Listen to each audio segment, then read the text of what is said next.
Amén. Ok, entonces, pues ya sabes qué estamos viendo.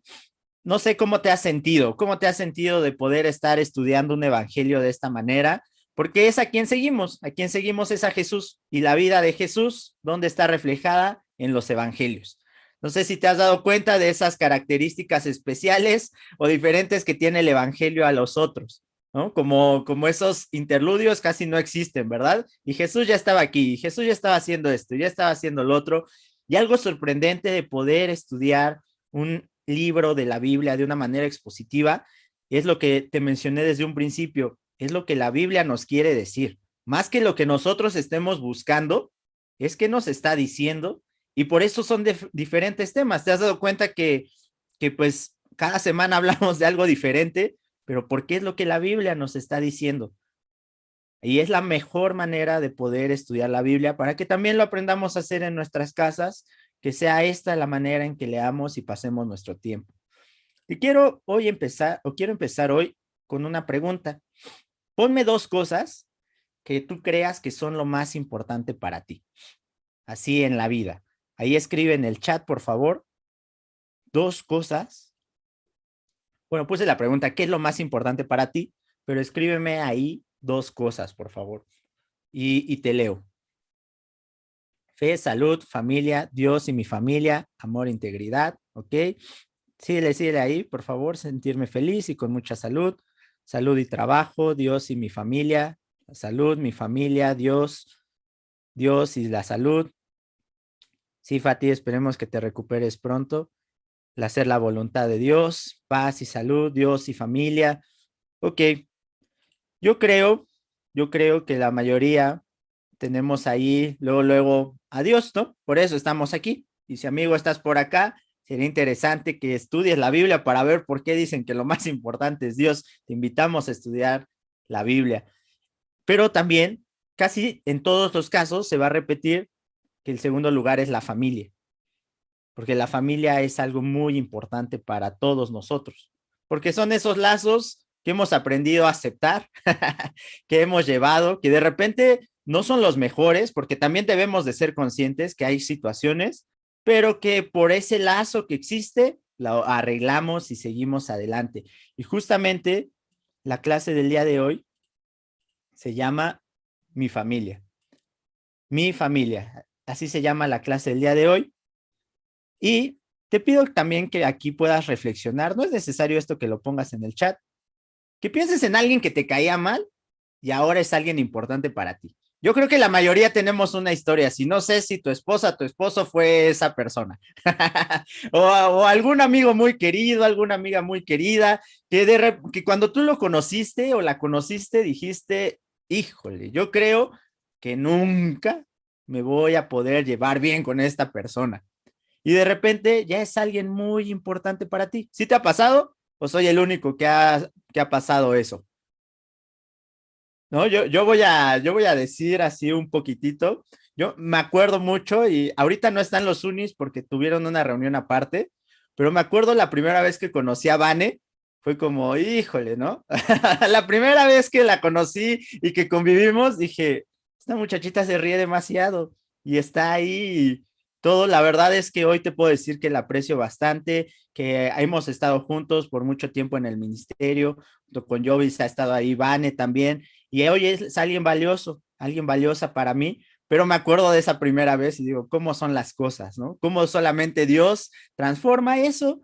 Y cuando alcanzamos a ver más allá de la primera impresión. Vamos a las escrituras. Hoy vamos a centrarnos a partir de Marcos 3. Vamos a estar en Marcos 3, pero a partir del versículo 7 al 12. Y piensa un poquito eso que te dije, porque va a ser importante más adelante.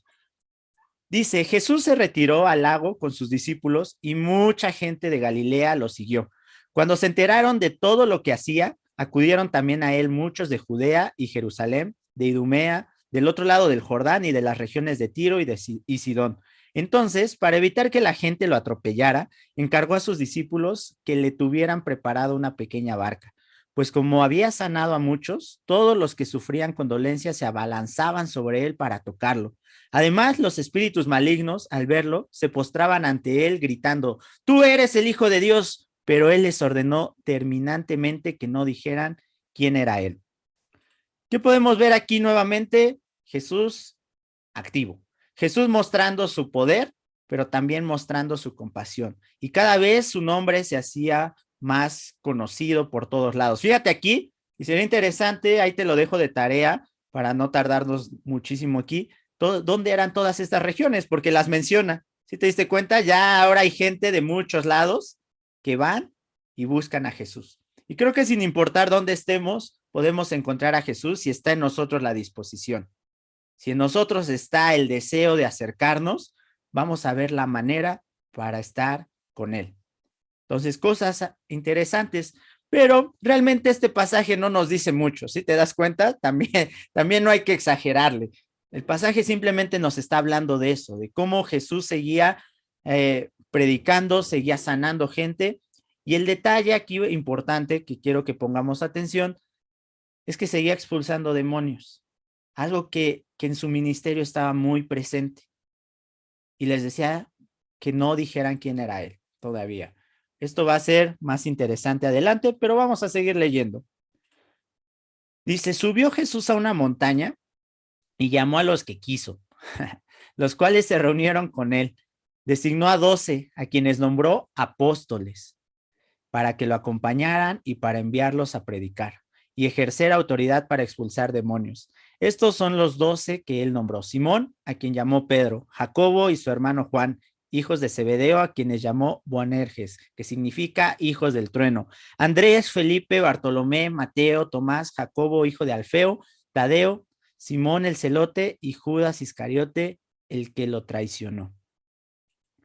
Si tú recuerdas, en un pasaje paralelo en Lucas, Jesús se va a orar toda la noche. Las decisiones importantes requieren oración.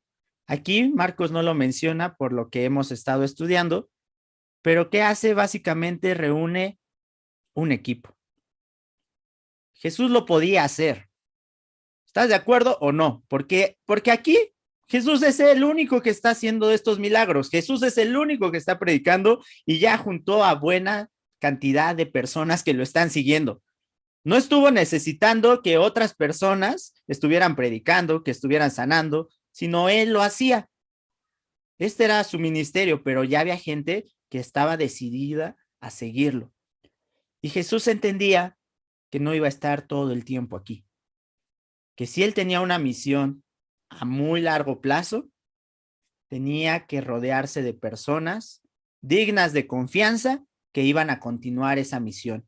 Y estas personas fueron sus apóstoles. No pensemos que vamos a hacer las cosas nosotros solos si el mismo Jesús no lo hizo solo. Si él también reunió un equipo para trabajar de una mejor manera, para abarcar más gente. ¿Te acuerdas que ya uno de los problemas era que ya no podía reunirse en cualquier lugar, porque se juntaban muchas personas y ya se armaba todo un relajo? Esta era una de las razones. ¿Cómo los llama a ellos? Apóstoles. ¿Qué es un apóstol? Esa palabra, un enviado. ¿Por qué es una palabra que ya no utilizamos nosotros? Hay algunos lugares donde todavía lo utilizan. No sé si lo has escuchado. El apóstol tal, el apóstol tal. ¿Por qué nosotros ya no lo utilizamos? Porque sí había algunos requisitos y eso lo podemos ver en Hechos en su momento cuando eligen a otro. Debía de ser obviamente alguien intachable, pero una de las características que ya no podemos cubrir el día de hoy, alguien que estuviera caminando con Jesús presencialmente. Esos eran los apóstoles, este grupo especial. Por eso es algo que ya no se cubre el día de hoy. Podemos seguir siendo discípulos y tener otros roles, pero el rol del apostolado como tal, en ese momento, ya no se cubre por esa manera, por ese requisito, para que lo tengamos claro. ¿Cuál era la misión de ellos? Que lo acompañaran, que estuvieran con él, que caminaran a su lado y que predicaran el mensaje. Que siguieran aprendiendo, pero que también llevaran el mensaje a otros. La misma misión que nosotros. Y me hacía pensar esto en una escena así, ¿no? No sé si te pasaba cuando eras niño, si jugabas algo y de repente tocaba que iban a escoger en el equipo, ¿no? La verdad es que te quisiera decir que yo era el primero que escogían, pero no, la mayoría de las veces era el último y todavía en universitarios me tocaba eso. Y era, se siente la adrenalina, ¿no? Cuando de repente escogen al de al lado y al de al lado y al de al lado y tú no sales y tú no sales y estás así como, bueno, al final me tienen que escoger, ¿no? O sea, de todos modos, como es aquí, me tienen que escoger. ¿Y por qué empieza la gente a escoger a algunas personas? A ver, ponme ahí en el chat, en esa escena, no sé si qué jugabas, digo, yo te pongo ahí el fútbol porque pues me tocaba en la escuela, me tocaba con los primos, en unis ya me tocaba en básquet hasta que me tuve que poner ahí a darle para que Vic ya no me dejara hasta el final, pero exacto, por la habilidad, por la destreza, ¿por qué escogían? O sea, ¿por qué tú sabías que quizás no ibas a ser el primero o que sí ibas a ser de los primeros? También podría ser por la amistad, ¿no? También dice, ay, amigo, es mi hermano, no sé, pero seguramente era por las habilidades. ¿A quién querías en tu equipo? Si a ti te tocaba también escoger, al que jugara mejor, al mejor portero, al mejor delantero, el que sabía si este está en mi equipo, vamos a ganar, porque lo que queríamos en ese momento era ganar. No sé si te diste cuenta, la gente que escogió Jesús, ¿crees que era el equipo ganador? O sea, vamos a ver algunas, nada más unas poquitas características, ni las menciona, o sea, no era gente ni tan popular. Entre esos, no vemos algún maestro de la ley, alguien totalmente preparado. Hey, vamos a enseñar el mensaje de Dios. Entonces, ¿por qué no escoges uno de esos? No estaba. ¿Qué había? Pescadores, a uno que ya tiene ahí su medio apodo, ¿no? Pedro. Dice los hijos del trueno, ¿cómo te imaginas que eran? Lo vemos más adelante. Un poquito temperamentales, ¿no? Personas un poquito complicadas. Tenemos ahí a Mateo, un recaudador de impuestos, alguien totalmente rechazado, un traicionero a la nación. Y fíjate, y del otro lado tenemos a un celote que era alguien revolucionario, o sea, alguien que estaba en contra de la nación y alguien revolucionario que se pudieron haber dicho de cosas, que pudieron pelearse, y sin embargo es el equipo. Tan bueno era el equipo que dice, y Judas Iscariote el que lo traicionó. Fíjate qué cosas, ¿no? ¿Cómo escogeríamos nosotros a ese equipo? A veces somos demasiado exigentes, pero sí tenían unas características y te las quiero mencionar porque esas son las mismas que hay que buscar el día de hoy. Tenían amor por él, sí lo amaban, sí estaban cerca de Jesús, tuvieron la disposición de seguirlo. Porque si recuerdas, y ya lo hemos estado viendo con algunos, Jesús les decía, sígueme, ¿y qué hacían? Lo seguían. No pusieron muchos pretextos. Hubo otras personas que Jesús les dijo, sígueme, hey, primero déjame ir a hacer esto. Primero déjame encargar de mis asuntos, déjame que entierre a mi padre. Pero ellos estuvieron dispuestos a seguirlo y también tuvieron mucho la resistencia al qué dirán. Era un maestro nuevo enseñando cosas nuevas en contra, a veces parecía, de lo ya establecido. Tenían que resistir. ¿Tú crees que la familia fue increíble, Pedro, que vas a dejar el negocio familiar, ese negocio que sabes cuántos años y cuántas generaciones es? Y la esposa, ¿no? Increíble, increíble, mi amor, qué bueno que ahora vas a seguir un maestro que aparte no le está yendo también. Yo creo que no, ¿verdad?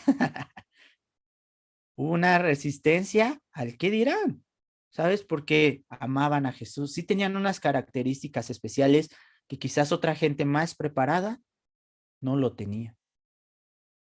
Por algo, Jesús los escogió. Y me hace pensar cómo armarías hoy tu equipo. ¿Cuáles serían las características en las que te fijarías? Uy, este es lo peor, sí, porque es un recaudador de impuestos. O ya seríamos personas más profundas para ver más allá y ver el corazón también. Y una segunda pregunta, ¿a quién estás preparando? Porque Jesús entendía que él no iba a estar presente todo el tiempo y empezó a dedicar parte de su ministerio, la mayor parte de su ministerio, a preparar hombres comunes y corrientes para que llevaran a cabo la obra. Si te sientes indispensable, no estás haciendo un buen trabajo. Si tú no estás y todo se derrumba en tu charla, en tu sector, en tu ministerio, no estás haciendo un buen trabajo. Porque un buen liderazgo es el que no es imprescindible, el que puede estar y no estar y las cosas siguen, porque cada quien hace su parte. Piénsalo, yo sé que eres increíble, pero ¿no crees que hay gente también que podría hacer algunas cosas quizás mejores que tú puedes enseñarle a alguien? ¿O vas a estar toda la vida, 40 años, en la calle compartiendo tu fe porque nunca enseñaste a nadie a compartir su fe? ¿Vas a estar ya muy grande cargando cosas porque no enseñaste a alguien más a que también cargara, a que también sirviera? Creo que es importante estar preparando a otras personas porque Jesús nos lo enseñó. Porque después el ministerio, ¿quién lo siguió? Fueron ellos. Y algo increíble con lo que quiero que nos animemos es que Dios prepara a los elegidos, no elige a los preparados. Tú estás acá, tenemos la oportunidad de que Dios nos prepare. Vamos a continuar con el centro del mensaje del día de hoy. Todo es importante, pero fíjate, vamos a leer ahí Marcos 3 del 20 al 30, la situación que pasó. Luego entró en una casa y de nuevo se aglomeró tanta gente que ni siquiera podían comer él y sus discípulos. Cuando se enteraron sus parientes, salieron a hacerse cargo de él porque decían está fuera de sí.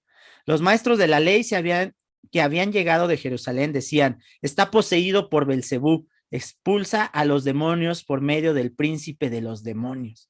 Entonces Jesús los llamó y les habló en parábolas. ¿Cómo puede Satanás expulsar a Satanás? Si un reino está dividido contra sí mismo, ese reino no puede mantenerse en pie. Y si una familia está dividida contra sí misma, esa familia no puede mantenerse en pie. Igualmente, si Satanás se levanta contra sí mismo y se divide, no puede mantenerse en pie, sino que ha llegado a su fin. Ahora bien, nadie puede entrar en una casa de algún fuerte y arrebatarle sus bienes, a menos que primero lo ate. Solo entonces podrá robar su casa.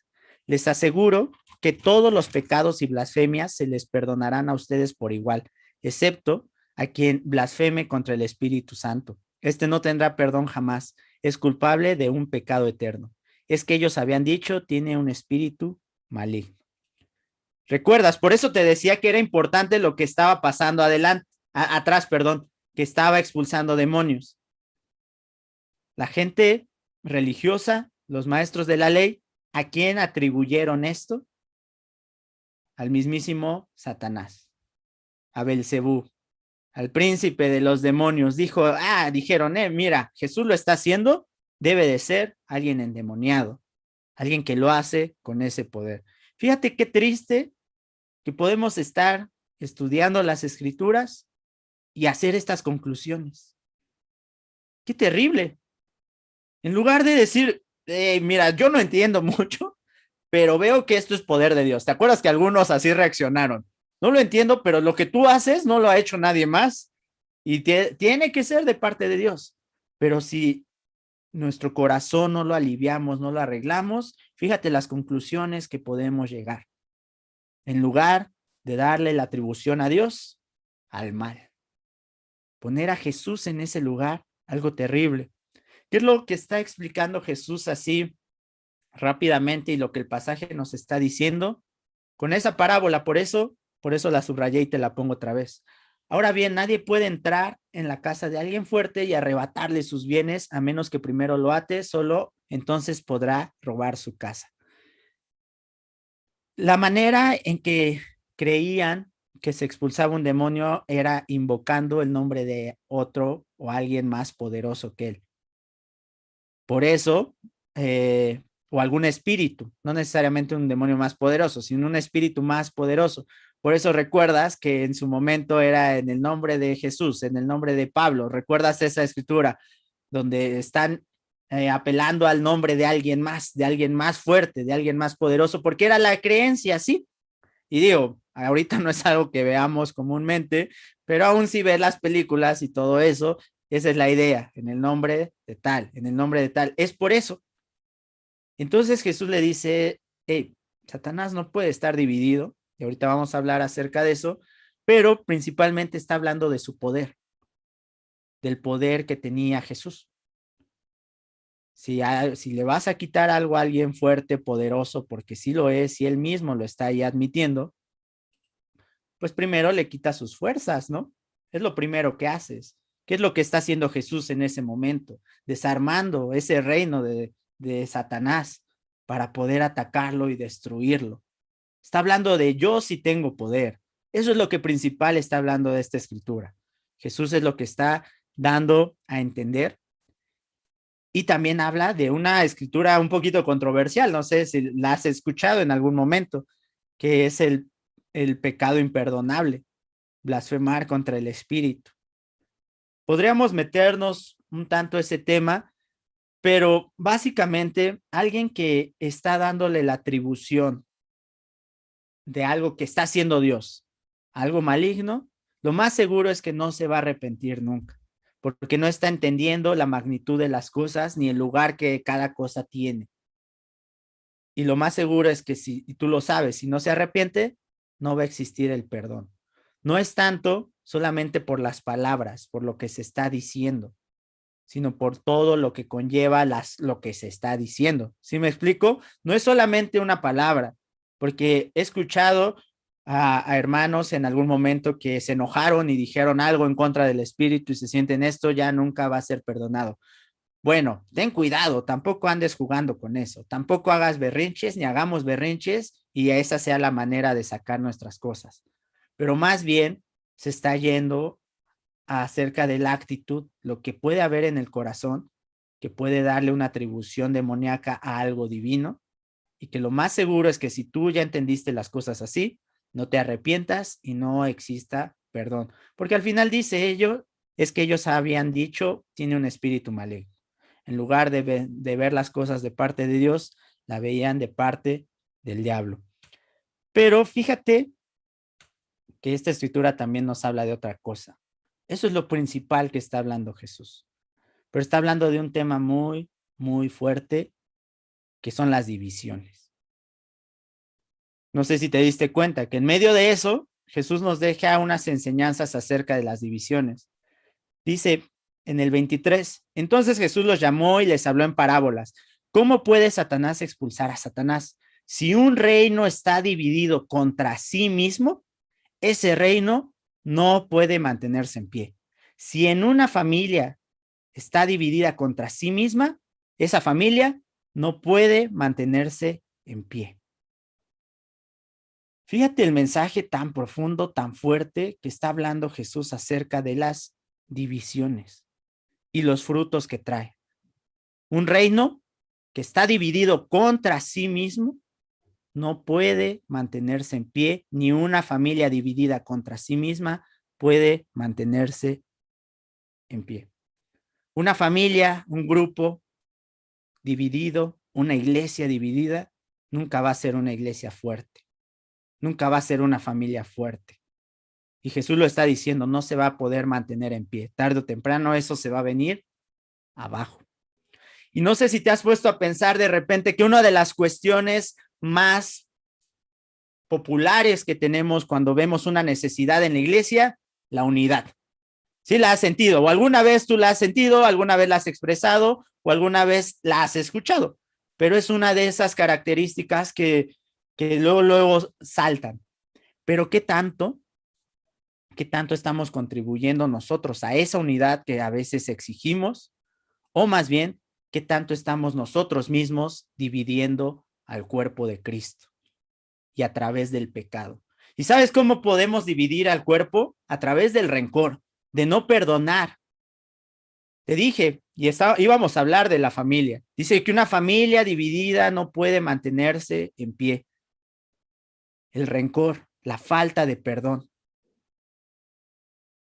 la indiferencia, el pecado de omisión. No me importa lo que le pase al otro. Cada quien su mundo, cada quien sus asuntos, cada quien sus consecuencias. El que sabe hacer el bien y no lo hace, está pecando. Pecado de omisión. La dureza también. Solamente estar pensando en se tiene que hacer así, se tiene que hacer de la otra manera y no viendo el corazón. Y sabes también algo que separa demasiado son los chismes, el estar hablando, el simplemente soltar de repente. Es que yo escuché esto, es que yo escuché lo otro, es que ya escuchaste que tal hermano es así, que tal hermana es así. ¿Sabes, hermano? El chisme es pecado.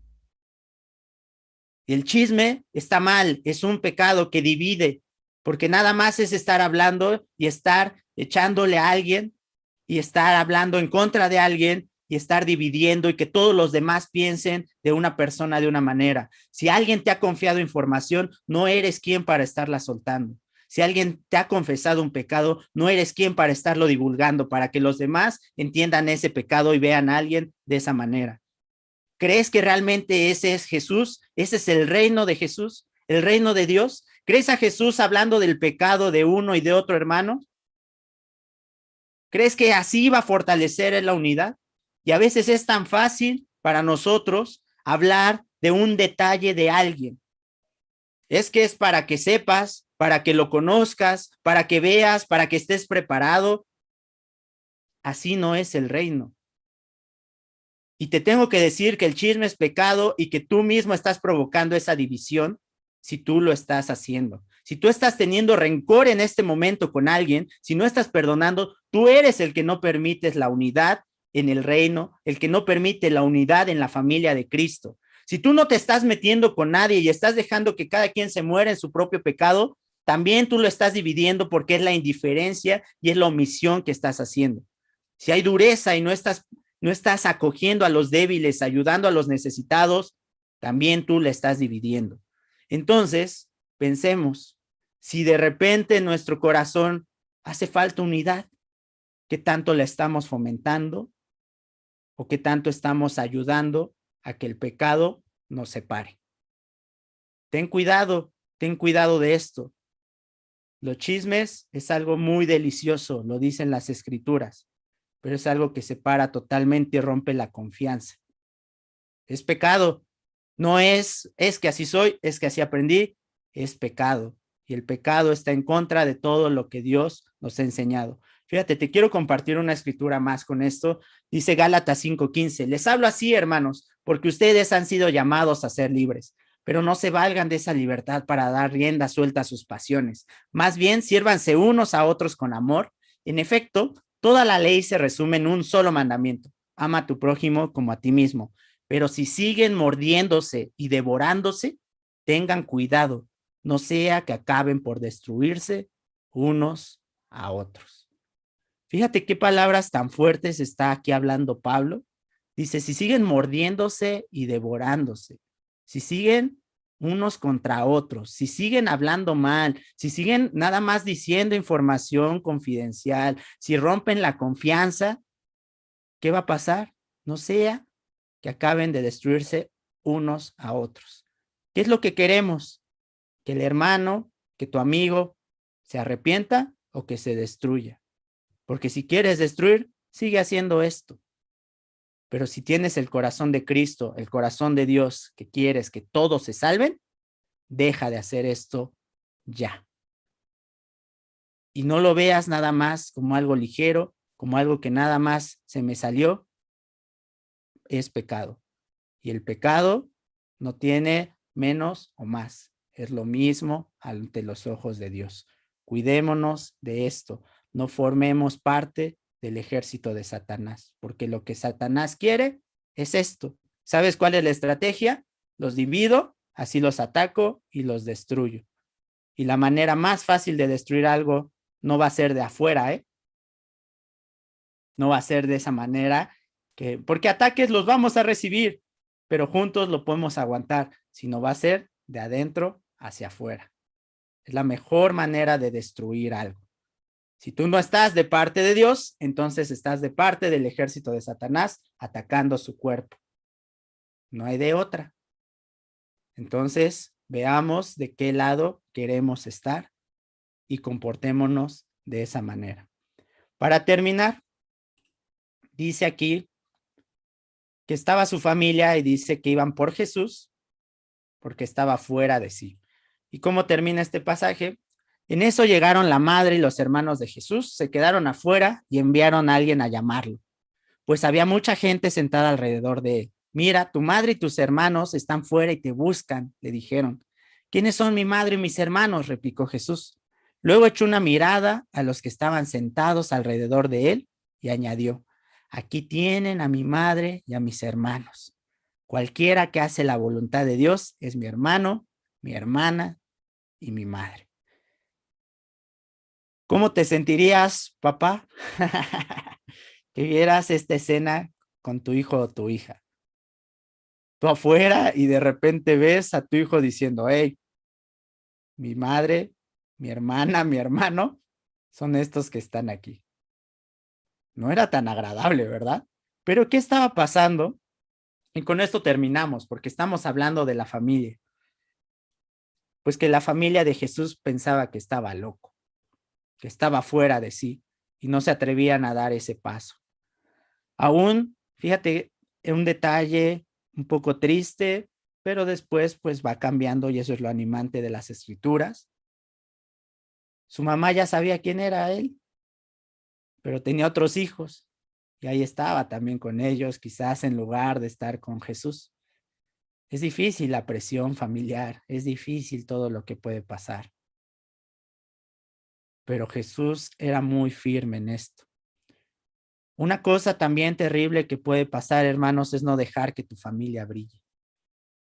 Si te la pasas hablando mal de tu esposa, de tu esposo, estás comportándote de esta manera. De tus hijos, de tus tíos, de tus sobrinos que forman parte de la familia de Dios, tampoco estás permitiendo. Si tú, papá, si tú, jefe de familia, mamá, no dejas que tus hijos escuchen la palabra de Dios, estás siendo un estorbo para que ellos se acerquen a Él también. Si tú lo estás haciendo, cada quien tiene su decisión al final y eso lo entendemos, tranquilo, pero si tú estás poniendo actividades en esa misma hora, ten cuidado. Si tú de repente es la hora de la reunión, ya lo vimos, hay excepciones y tranquilo, lo vimos la semana pasada, tampoco es que todo sea así de estricto y duro, pero también si tú estás impidiendo esto y no dejas que tu familia brille, híjole, hay que tener mucho cuidado a través de críticas, a través de oposición, a través de interés en otras cosas. Porque aquí la familia de Jesús parece que no querían que él brillara, ¿verdad? Mejor lo querían ocultar y que todo esté tranquilo y esté bien. ¿De qué lado queremos estar? Pero dice Jesús algo increíble. ¿Quién es su familia? El que hace la voluntad de Dios. Tú y yo somos familia de Dios. Formamos familia de Dios. Y eso es increíble. Sí, sí, ahí tu familia es Pedro, es Abraham, es Moisés, es Jesús, es Juan, es Daniel. Esa es tu familia, mi familia, tu familia. Y es increíble. No los que saben, no los que conocen, los que hacen la voluntad de Dios. Hoy podemos ser esa familia. Recuerda, en ese grupo que estaba al lado de Jesús, había quienes se podían destruir y tenían todas esas razones. Un cobrador de impuestos con un revolucionario y sin embargo por tener el mismo fin, la misma meta, se unieron. Muy diferentes entre ellos, sí, pero con un mismo propósito, amar a Dios con todo su corazón, con todas sus fuerzas, con toda su mente. Y aquí estamos los que buscamos hacer eso. ¿Sabes? Es la familia de Dios, es mi familia. ¿Qué nos queda? Cuidémosla. Es un gran privilegio, hermanos, formar parte de esta familia y por eso no la destruyamos, sino cuidémosla. ¿Por qué? Porque es esa familia que Cristo compró con su sangre, con su vida. Muchísimas gracias. Vamos a terminar con